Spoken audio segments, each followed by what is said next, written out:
on the calculator and what work I'm expecting you to show.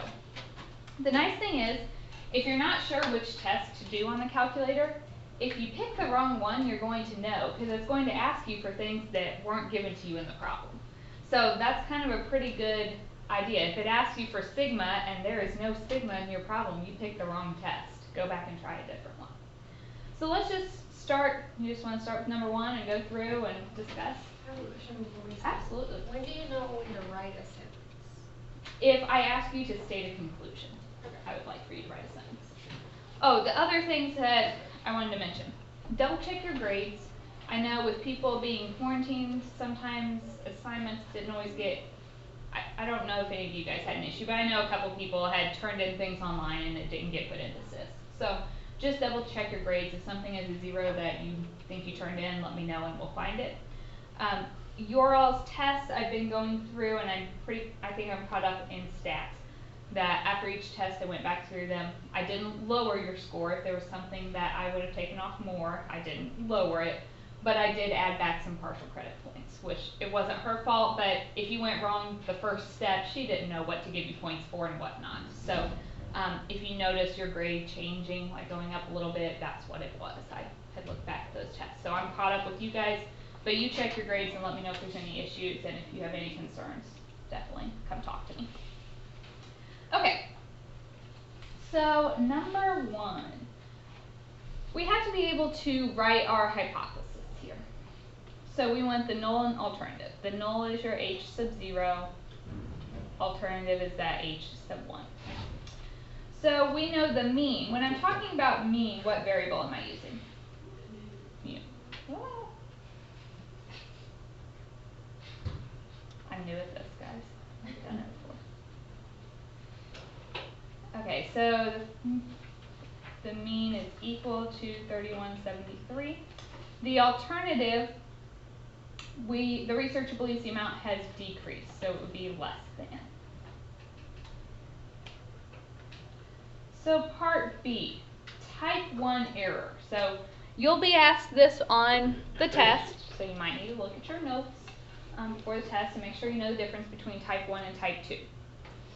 Type 1 is what?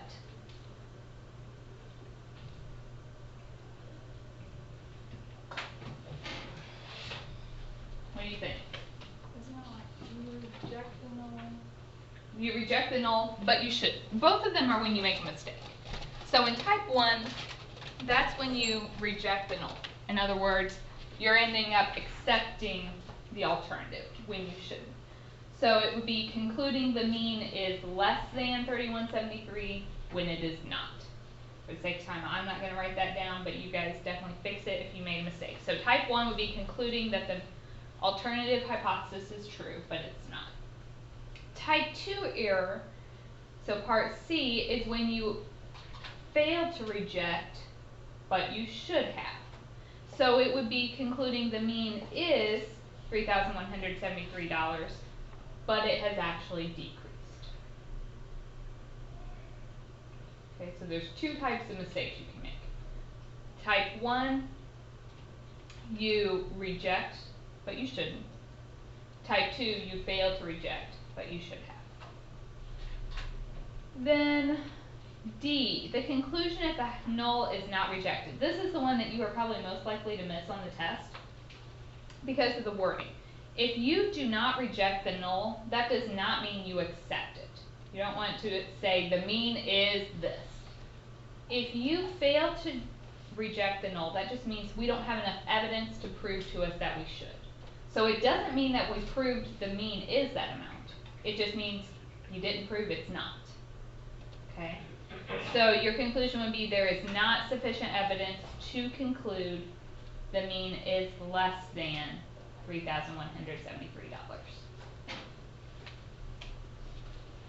There's not sufficient evidence to conclude it is less than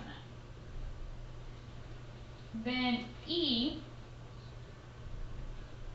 if you reject it, then you would say there is sufficient evidence to conclude the mean is less than that amount.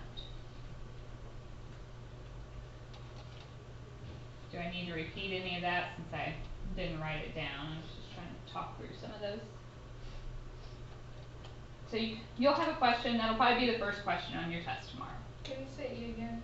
E, there is sufficient evidence to conclude the mean is less than $3,173.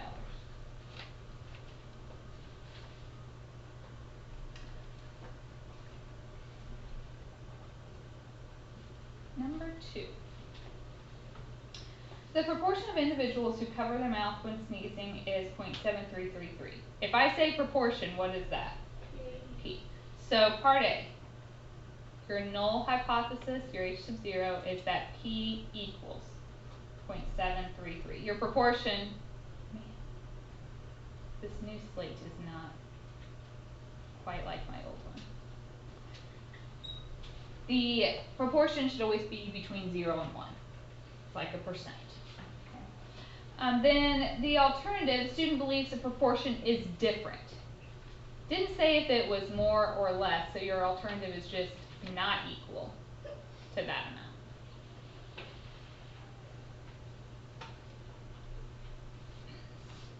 Okay. B. Verify the conditions have been met to assume a normal model. So what I am looking for, there were really 3 conditions: the independence, the less than 5% of the total population, the random sample. All I really am going to look for is that you're checking the number requirement.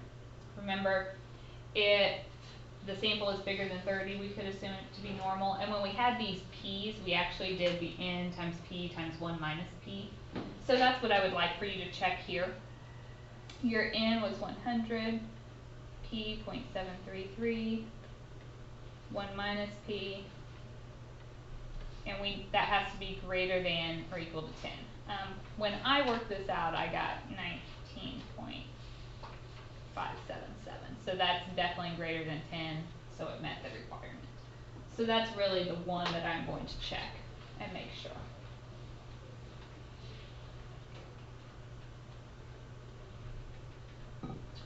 Okay, C. This is one that I asked you to do by hand. So I will be checking that. You have to show all the work. If I say by hand and you just write down the final answer, I'm going to assume you cheated and did your calculator, and you're going to lose all the points.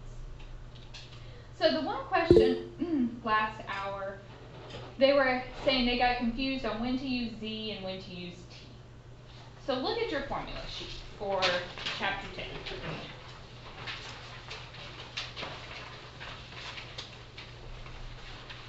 So you have formulas for both of them on here. We have P in our null hypothesis. So which one of those variables uses P? The Z. So the P and the Z go together. If you have a proportion, that's when we're doing the Z test. In that formula, it asks for P hat. So P hat, that's from a previous chapter, that's your X over N. We had 78 out of 100 in our sample, so that's 0.78 for our P hat. So then your Z value, your P hat minus the P in your null hypothesis over the square root P of the null times 1 minus P of the null over N. Please write this out on the test so I know what you're plugging in. If you get a wrong answer, I can see, did you just push the wrong button on your calculator? Did you plug in one value wrong? Where did you make a mistake? Can you say how you use Z again? Look at your 2 formulas. You have, it's either Z or T. So if you look at the T formula, it has an X bar and a mu sub 0. Do we have? No. So if you're using P, you have to go with the Z formula. Yes, ma'am. Okay, I figured out the stigma off to the side and then wrote that. Oh, that's fine. So this, I believe, came out to be 1.06 when you did that. Now we need our probability. So this was a not equal to. Remember, if you're looking at the normal table, it tells you the probability that it's less than a certain amount. When we say not equal to, essentially what we're going to have to find is it can't be above or below. So we have to find two of those things. So we're going to have to find the probability that z is less than the negative, right? Because it's centered at 0. This would be the positive one, and this is the negative. These two probabilities are equal. So if I find this negative one, then what do I need to do to that number? Multiply it by 2 to account for both ends. So I'm going to do, my board isn't working. I've only tried to write on it about 12 times today. So 2 times that. So looking at your normal table, negative 1.06, and you get 0.1446. So that's 0.2892 for our probability. Now we have to figure out what that means. So our P, you have to compare that to your alpha.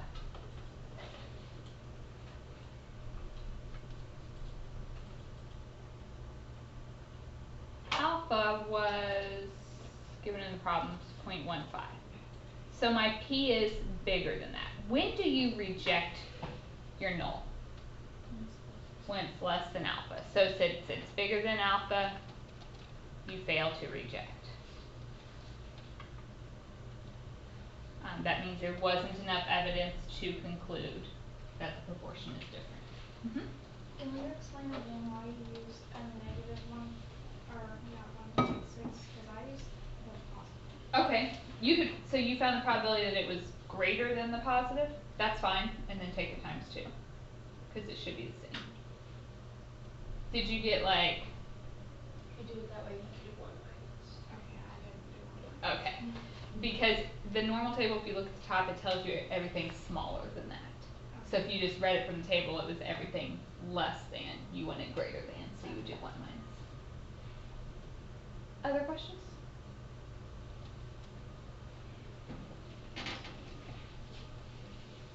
Number 3. So a professor recommends his students spend 480 minutes outside of class studying each week. So what would our null hypothesis be?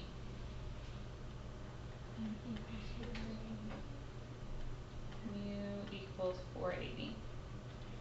And he is trying to see if they're studying less than that. So the alternative, mu is less than 480. Okay, this one is a calculator question. So, looking on your calculator,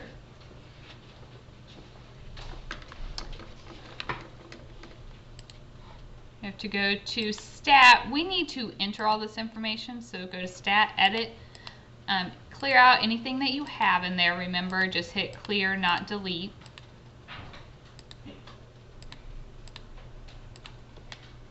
And we'll put all of this in our L1.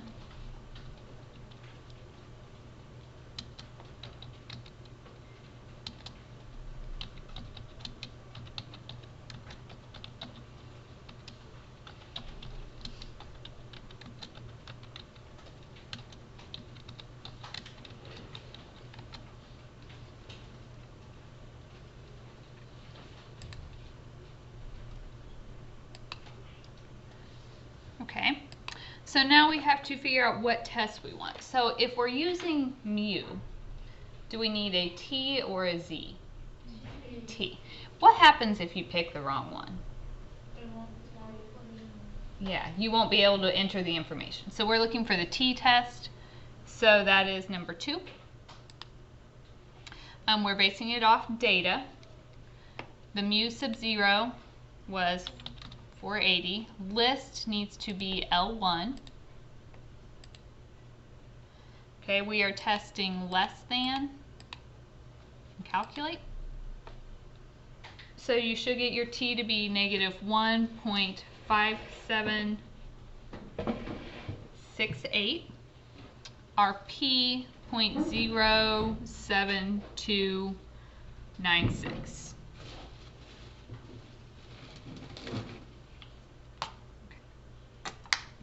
Did you guys get that? Yes, ma'am. How many decimal places would you like this? I usually do 4, so you could have said 0.0730. So then how do we decide if we accept or reject? You'll get your P and the alpha. So if we look at this one, what I would like for you to write down on the test, please make sure you write down what your T and your P are. I may not necessarily do that on every problem today just because we're talking about it, but that gives me something. And maybe you calculated something wrong, but you made the correct conclusion for the P value you had. I could give you points for that, but only if you write down what P you're looking at. So show me what you can there. So my P this time, alpha was 0.05, so that's greater than 0.05. So if P is greater than alpha, what does that mean? You fail to reject. There's not enough evidence to conclude it's different, or that his students are studying less. And make sure when you write your conclusion, you write that part. Okay, number 4. So to determine if the mean is more than 100, a sample of 35 is obtained from a distribution. So right now we know the null and alternative. The null would be that the mean is 100. The alternative would be the mean is greater. Okay, can I do, to decide if it's normal, can you do n times p times 1 minus p? No, there's no p in this problem. So what else do we have to do then? Right, we look at the number. It has to be greater than 30 for it to work. So 35 is definitely bigger than 30, so we can assume it's normal. So C, I asked for this to be done by hand. So if I'm looking at mu, is that Z or P or T? T. T. If you're not sure, look at your formula sheet. Which one has it? So when you check that out, you know, there's only those options there. Our X bar, the mean of our sample, was 104.3 minus mu sub 0, the mean of the null, over S, the standard deviation of our sample, 12.4 over the square root of n, which was 35. So calculate that, and I think I got 2.05. Now this is the problem that really kind of explains why I have you do most of it on the calculator, because the calculator is a lot more accurate than the table when we're talking about these t values. To find our probability, we have to look it up on our t distribution. How many degrees of freedom do we have here? 34, and minus 1. So yes, ma'am. I don't know if you're drawing better than that. Do you do parentheses here and here? Okay, so you go to the 34 degrees of freedom on your table. You are looking across that row, and you're trying to find the closest number you can to 2.05. So looking at my 34 row, the closest I get is 2.032.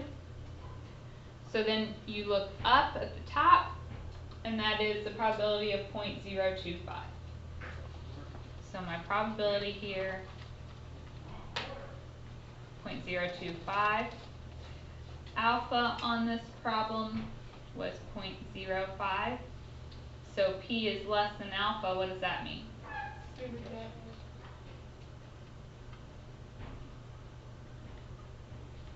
So you could say there is sufficient evidence to conclude that the mean is bigger than 100.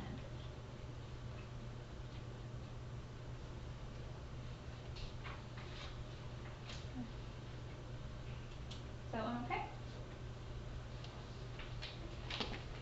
Number 5. This is a calculator one.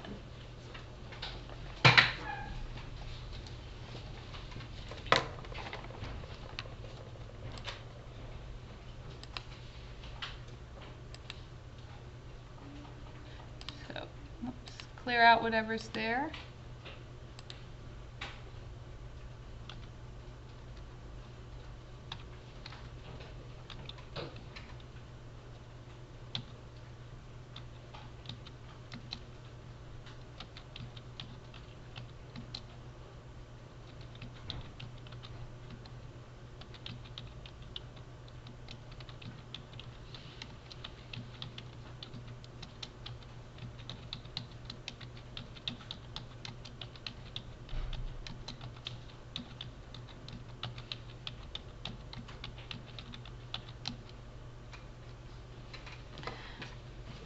Okay, so the work that we need to write here, this one was talking about golf balls. They're required to have a diameter of 1.68. So the null hypothesis, mu equals 1.68. We are trying to decide what? What would my alternative be? What? Does not equal, good. Okay, and we're going to use the confidence interval to do this. So you enter all of your data. Then we have to pick our test. So you go to stat tests. We're looking for a confidence interval. If you're talking about mu, are you using Z or T? T. So we want a T interval, number 8. We are basing it off data or stats? Data. L1 is where we entered it. What confidence level did it say? 0.95. Calculate. Okay, so then write down your window.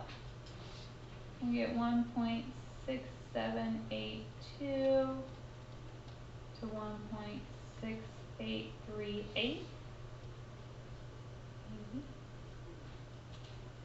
What the deal is here? So that means we're 95% confident that the mean diameter is between those values. So would we accept or reject? Or no? If you look, the null is 1.68. Does that fall in this interval? Yes. If it's in the interval, then we fail to reject the null. So the conclusion would be that the balls are meeting the standards. The mean is within that window. Fail to reject.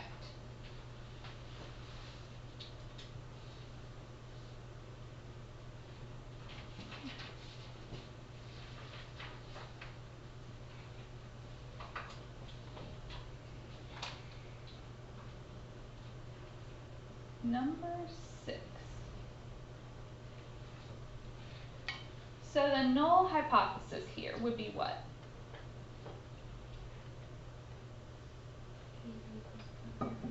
Right. It's talking about the proportion of patients. So that's P who enter the ER and die within a year is 0.05. A hospital administrator believes his is higher. So the alternative would be that P is greater than 0.05. Alright, then part B, to check for a normal model, what do we do? Yeah, we can do the N times P times 1 minus P greater than or equal to 10. So my N, he had a sample of 250, P 0.05, 1 minus 0.05, that gives me 11.875, which is greater than 10, so that works. Could we just say 250 is greater than 30, or? Technically, yes. It's just better on the P, so it's not wrong, this is just more right. Okay. That sounds good. So testing this hypothesis, so if we go to our calculator,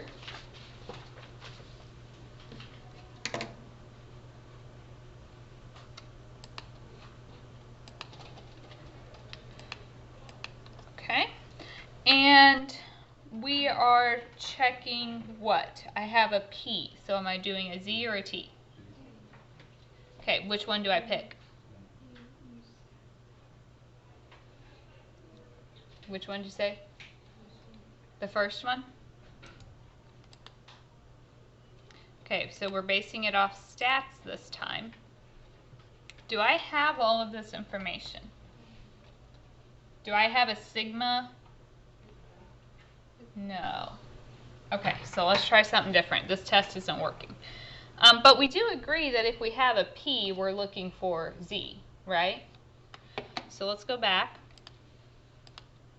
Our test, so we can't just do a Z test. What about number 5, a 1 proportion Z test? Let's try it. So is this more like the information we have? Yeah, so my P is 0.05, X was 17, N was 250. That would be the work you could show me on this problem. Just jot down along the side, N equals this, X equals this, P equals this, so I know what you entered. We are testing greater than,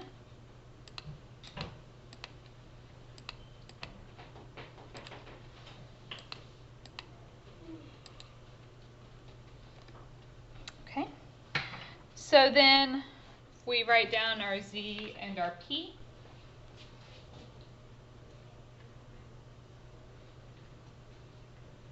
We should get Z to be 1.306. P is 0.0958. We are comparing it at alpha equals 0.01. So P is greater than alpha. What does that mean? Fail to reject.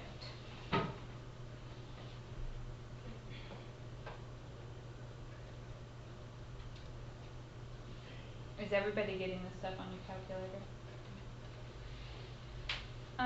D wants a 99% confidence interval. So we just did the 1 proportion Z test. Go back to tests. We need an interval this time. So we actually want, if you scroll down,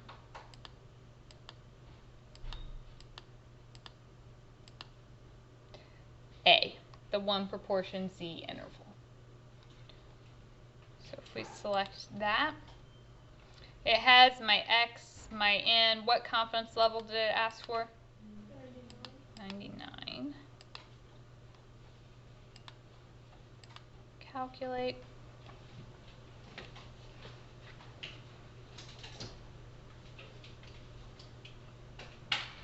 And so we get 0.02699 to 0.10901.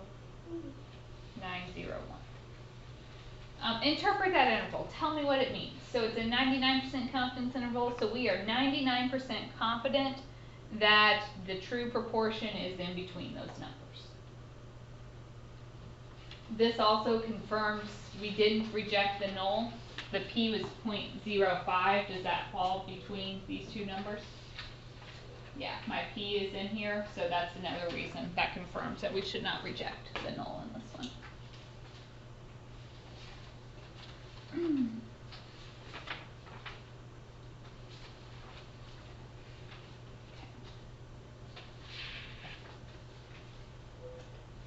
Any questions there?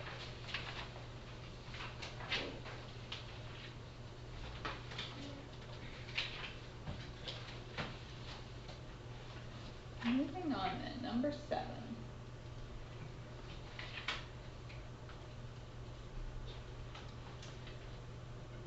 So to test the idea that an individual's arm span is equal to height, a student collected the following data. So part A, why is this matched pairs? Cheryl? Right. You took one person and took both of their measurements. It's not my height and Alexis's arm span. You know, I'm person 1, they did my height and my arm span, person 2. So part A is because that arm height data came from one person. Part B. So when you have matched pairs data, what do you do for your null and alternative hypothesis?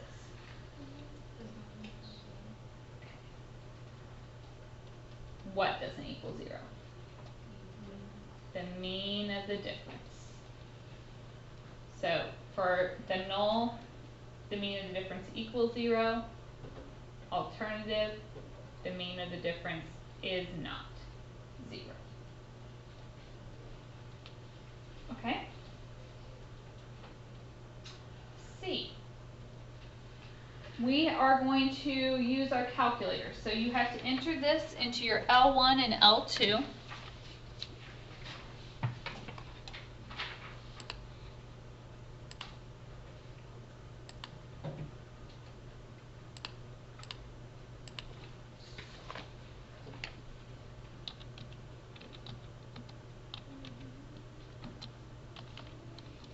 This time, order does matter. A lot of times if you forget a point, I tell you, you can just put it at the end, but you do need to make sure these are in order so that they match up.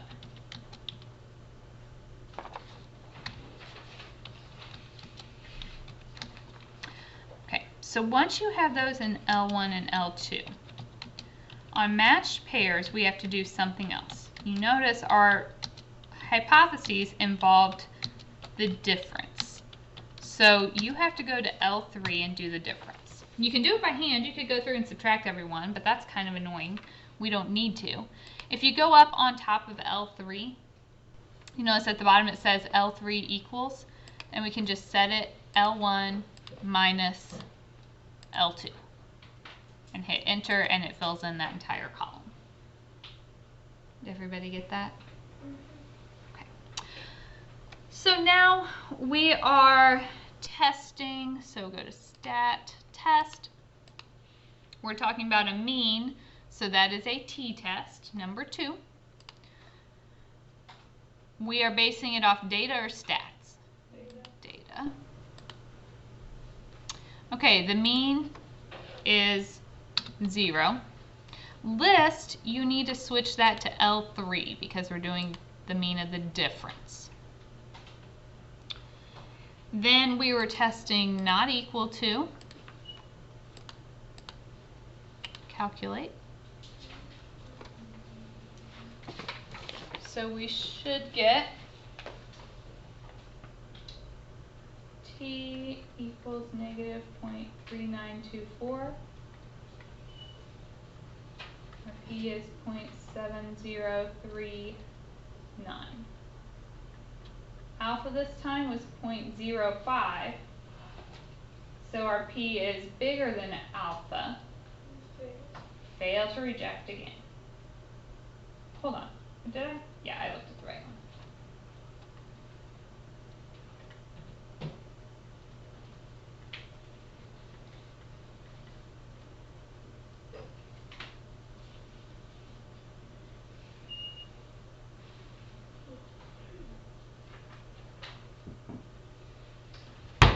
So far, so good? Is this helpful at all? Let's look at number 8. Suppose that independent sampling has occurred in a normally distributed population. A researcher wants to know if the first set of data has a higher mean. Is this one matched pairs? No, it didn't say anything to make us think it was. It said independent sampling, so that means they really didn't have anything to do with one another.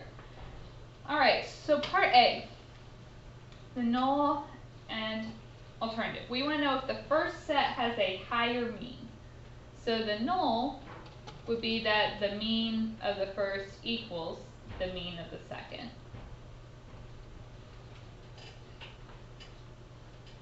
The alternative, if it has a higher mean,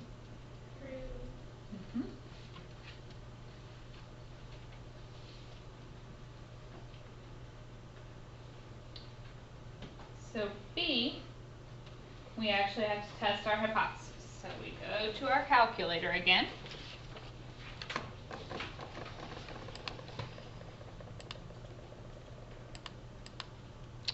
Okay, which one do we need? Two sample t-test, so number 4. We are basing it off stats, so it asks us all this stuff. The mean of the first, 48.2. Standard deviation of the first, 8.4.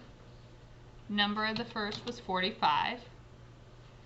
Mean of the second, 45.2. Standard deviation, 10.3. N is 41. We are testing greater than. Pooled, say no. Calculate. And then we get our values. So the T is 1.4717. P was 0.0726. Alpha this time was 0.1. So P was less than alpha. What does that mean? Interject. What would our conclusion be for that? So there is sufficient evidence to conclude that the mean of the first sample is larger than the mean of the second.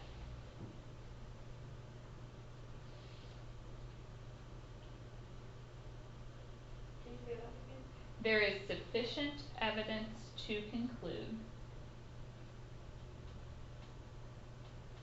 the mean of the first is greater than the mean of the second. Because that was your alternative hypothesis there.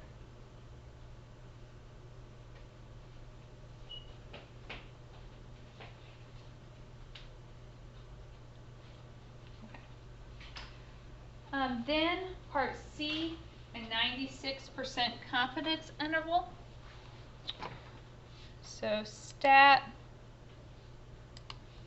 tests. Oops.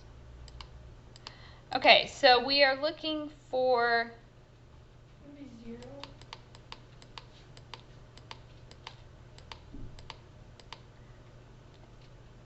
the 2 sample t interval. So 0.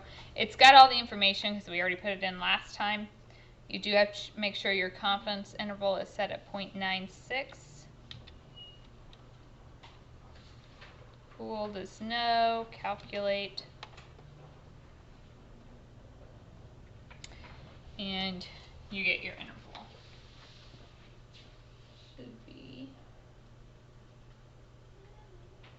negative 1.258,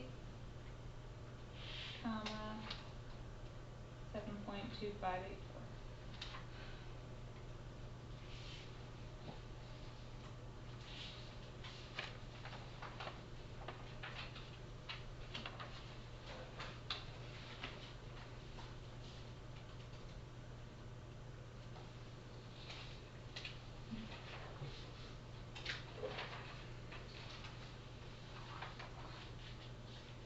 Any questions on that? So number 9.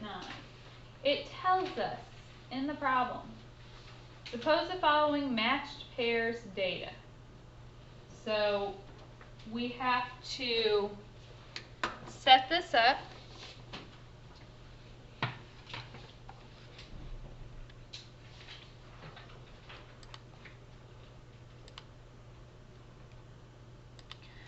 You have to do L1, L2, and then L3 as the difference. So I'm going to go ahead and type all that in, then I'll go write my hypotheses down.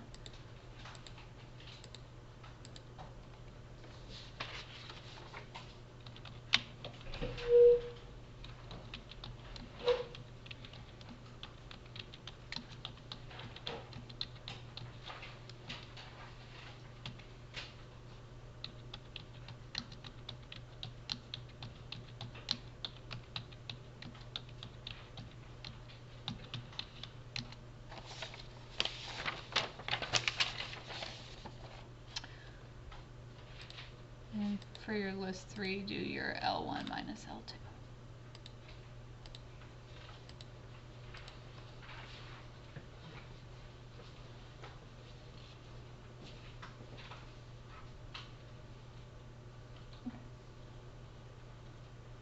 So part A, the null and alternative. When we do matched pairs, the null hypothesis is just that the mean of the difference equals 0.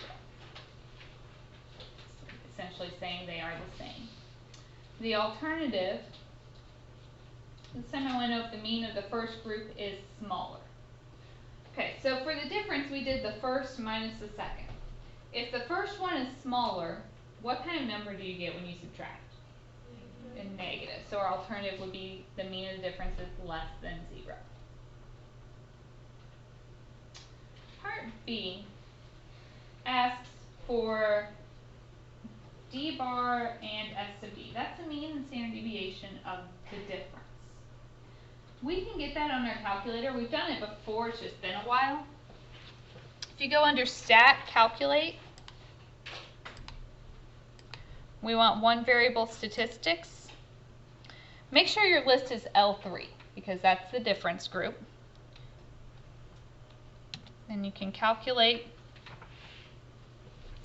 So that x bar on your calculator is what I refer to as d bar, it's just the mean of the difference. That's negative 0.1677. The standard deviation of d should be 0.4502.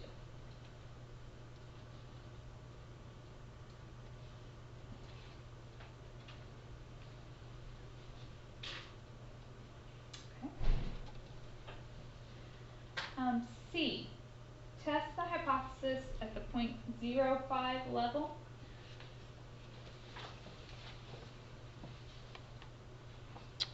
So, stat test, we're talking about mu, so that's a t. We're only doing one sample because we're looking at the difference. So it's just number 2, the t-test.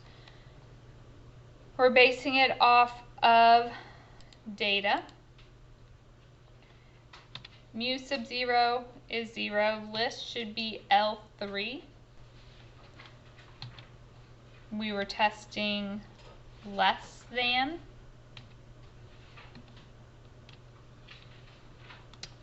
Calculate.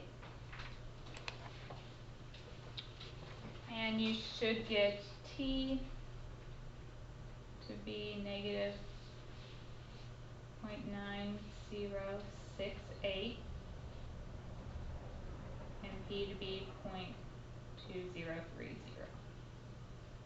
Alpha this time was 0.05, so p is greater than alpha, which means fail to reject. We don't have enough evidence to prove that the mean is less than.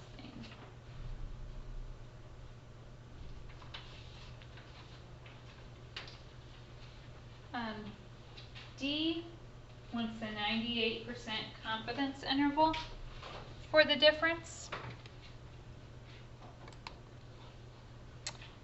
So if we go into stat, calculate, test, which confidence interval do we want?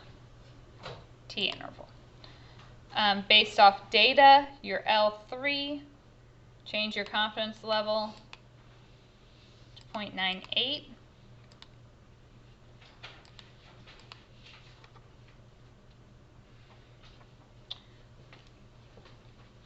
And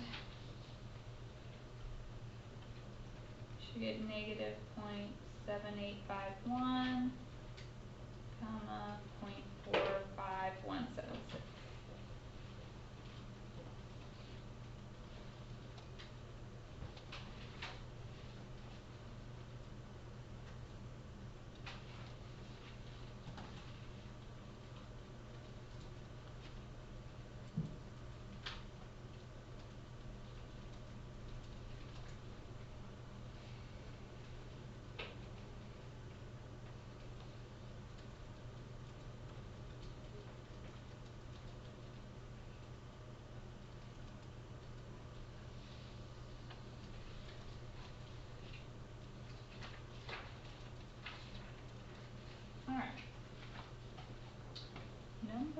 10.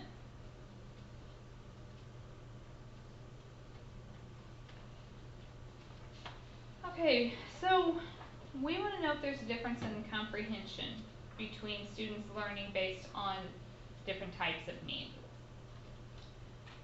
So, part A, because the sample sizes are small, what must be true about the populations from which the samples were drawn?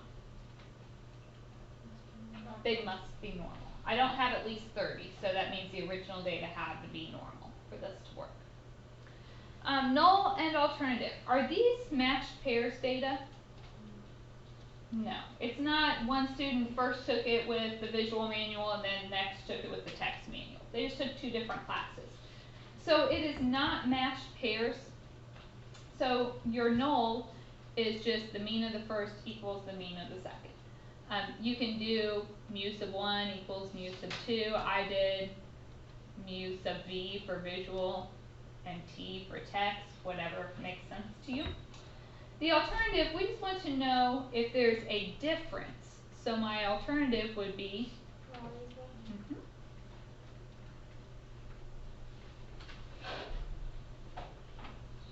okay, test it at 0.03 level.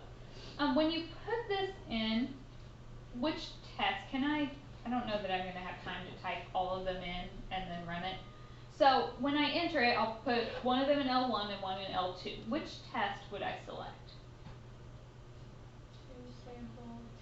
Two sample t-tests. When you do that, you get your t to be 2.4085. P is 0.0218. Alpha this time was 0.03, so P is less than alpha. What does that mean? Reject. So the sentence, that means there is sufficient evidence to conclude that there is a difference between the two. It's a difference in the scores.